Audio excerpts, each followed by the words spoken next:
Bonjour chers élèves, alors nous voici réunis pour un TP Scratch et plutôt la deuxième partie du TP Scratch sur la symétrie. On suppose que dans la première partie vous avez réussi à construire avec ce lutin là à droite, ce chat, la figure géométrique à base de 6 carrés. Voici l'objectif donc de cette deuxième partie. Construire cette même figure mais et son symétrique par rapport à cet axe là vertical que j'ai représenté donc par un lutin que j'ai appelé le lutin à glace. Il me sert aussi ce lutin à glace, vous voyez, si vous cliquez dessus, hop, il efface. Donc pour vos tests, c'est bien, ça évitera d'avoir du brouillon. Alors, comment on va faire ça? Alors, je ne vais pas donner toute la réponse, mais je vais bien vous aider. Alors déjà, dans un premier temps, voilà, donc ce que je vais faire là, c'est que je vais effacer ce que j'avais produit. C'est-à-dire, je vais effacer le lutin à gauche et je vais vous remontrer comment le fabriquer. Alors, je sélectionne, bouton droit de ma souris, je fais dupliquer, je crée un lutin donc que j'appelle gauche, ok, que je vais mettre à gauche, comme ça, ça sera plus clair, et je vais m'intéresser donc à son costume.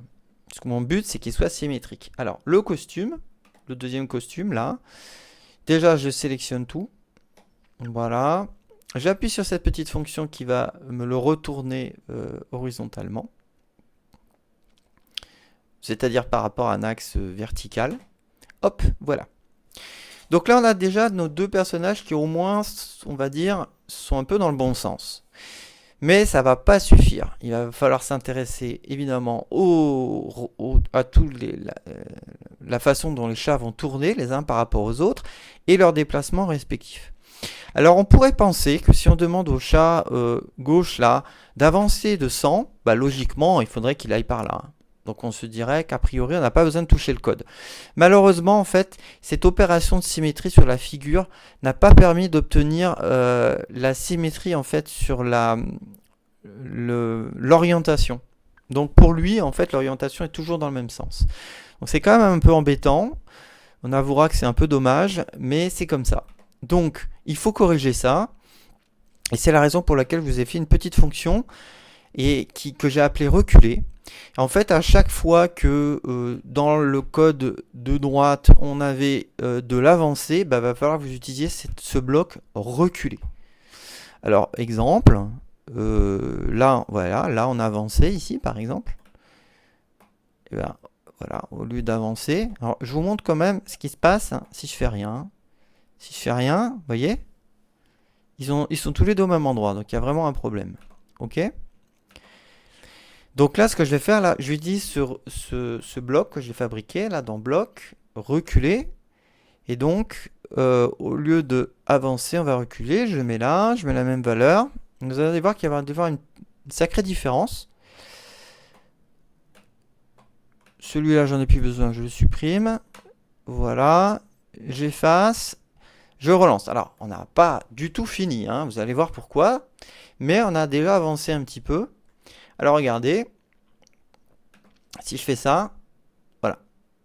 Donc, il construit effectivement quelque chose. Voilà. Alors, vous remarquerez que donc, les figures déjà ne sont pas symétriques. Hein, puisque, par exemple, ce carré-là, il faudrait qu'il soit proche ici. Et en fait, il est trop loin.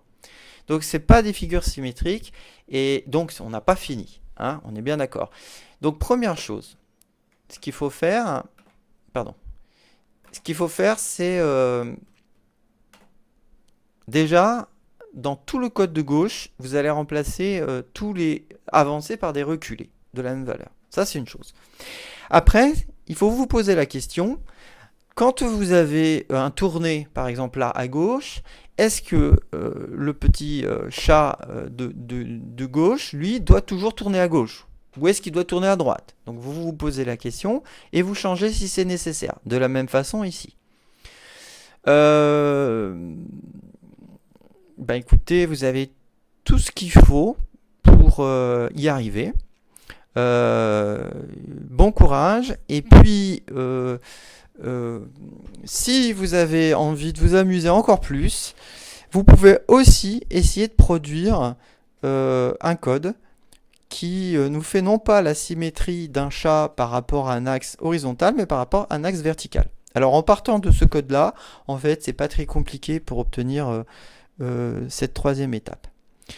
Bon courage!